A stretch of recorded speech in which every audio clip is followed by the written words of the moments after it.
सुप्रभात विद्यार्थियों। आज आप फिराक गोरखपुरी की रुबाइयाँ नामक कविता का सार देखेंगे। तो आइए देखते हैं सार। कविता में एक छोटे बालक की अटखेलियाँ, माँ बेटे की मनमोहक अदाएँ तथा रक्षाबंधन का एक दृश्य प्रस्तुत है। रुबाइयाँ नामक कविता वात्सल्य रस से युक्त है। आगे देखते हैं। माँ अपने नन्हे से शिशु को अपनी गोद में लेकर आंगन में खड़ी है। वह कभी उसे अपनी बाहों के झूले में झुलाती है और कभी हवा में उछालती है। बालक माँ के साथ खेलते हुए खिलखिला उठता है। कभी माँ साफ स्वच्छ छलकते हुए जल से अपने छोटे से शिशु को नहलाती है, उसके उलझे हुए बालों में कंघी करती है। जब माँ घुटनियों पर बैठाकर बच्चे को कपड़े पहनाती है तो बच्चा बड़े प्यार से अपनी माँ के मुख को निहारता रहता है और प्रसन्न होता है। दिवाली की शाम है, पूरा घर सजा हुआ है। सामने चीनी के खिलौने रखे हैं। इस बीच रूपवती माँ बच्चे के घरौंदे में भी दिया जलाती है। एक अन्य दृश्य है। बच्चा आंगन में चांद को देखकर ठुनकने लगता है, जिद करने लगता है। वह चांद को अपने हाथ में लेने की जिद पर अड़ गया है। माँ उसे शीशे में से चांद का प्रतिबिंब दिखाती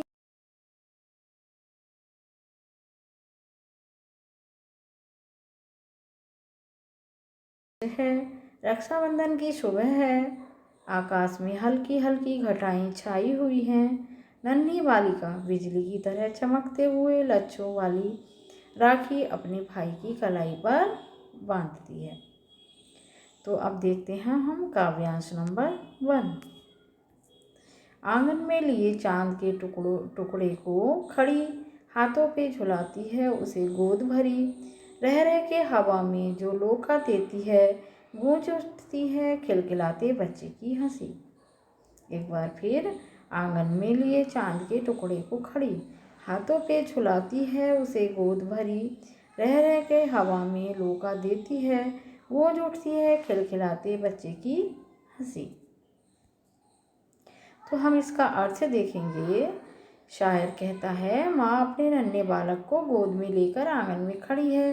वह कभी उसे अपनी बाहों के झूले में झुलाती है, कभी बच्चे को हवा में उछाल उछाल कर प्रसन्न करने की कोशिश करती है और बालक माँ के हाथों में झूल झूल कर खिलखिलाकर हंसने लगता है। उसकी हंसी गूंज उठती है। तो आगे हैं अर्थग्रहण संबंधी प्रश्नों के उत्तर, जो आपको अपनी कॉपी में भी लिखने हैं और समझने हैं। तो पहला प्रश्न है, काव्यांश के कवि तथा कविता का नाम। तो कवि का नाम है फिराक गोरखपुरी और कविता का नाम है रुबाइयाँ। अगला प्रश्न है, चांद के टुकड़े का प्रयोग किसके लिए हुआ है और क्यों? यहाँ नन्हे शिशु के लिए, विशेषकर प्रिय पुत्र के लिए चांद के टुकड़े का प्रयोग हुआ है।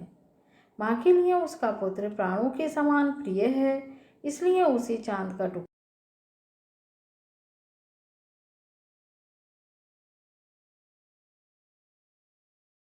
कीजिए।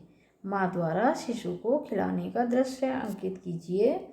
तो देखिए, माँ अपने नन्हे शिशु को कभी गोद में झुलाती है और कभी रुक रुक कर हवा में उछालती है। इस प्रकार से वह उसे हंसाने का प्रयास करती है।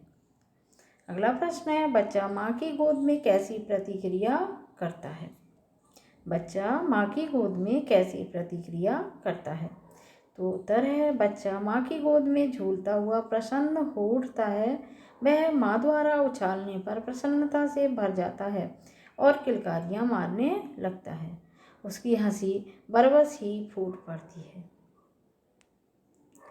अगला प्रश्न है, यह अंश वात्सल्य का सुंदर दृश्य प्रस्तुत करता है, सिद्ध कीजिए। यह दृश्य वात्सल्य का सुंदर दृश्य प्रस्तुत करता है, सिद्ध कीजिए। उत्तर है, वात्सल्य का सबसे मनोरम दृश्य यही हो सकता है कि माँ पुत्र को अपनी गोदी में खिलाए, झुलाए और गुदगुदाए। बेटा भी माँ से वात्सल्य पाकर किलकारियाँ भरे। ये दोनों दृश्य इस काव्यांश में साकार हो उठे हैं। इसलिए यह काव्यांश वात्सल्य रस का सुंदर चितेरा है, सुंदर चित्र है। अब हम देखेंगे शिल्प सौंदर्य। शिल्प सौंदर्य है तो भाषा सरल है, बिंबात्मक है। दृश्य प्रस्तुत हो रहे हैं तो बिंबात्मक है।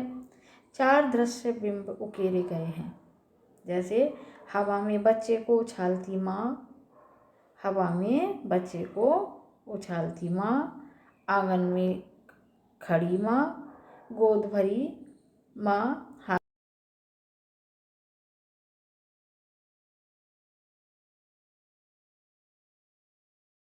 गोद भरी माँ, हाथों में झुलाती माँ। ठीक है, हवा में बच्चे को उछालती माँ, ये सब क्या है? दृश्य बिंब। अब श्रव्य बिंब देखिए। श्रव्य बिंब है बच्चे की हंसी, चांद का टुकड़ा। चांद का टुकड़ा क्या है? मुहावरा, चांद का टुकड़ा। और मुहावरे का प्रयोग भी है। लोका देना देशज शब्द है, लोका देना देशज शब्द है।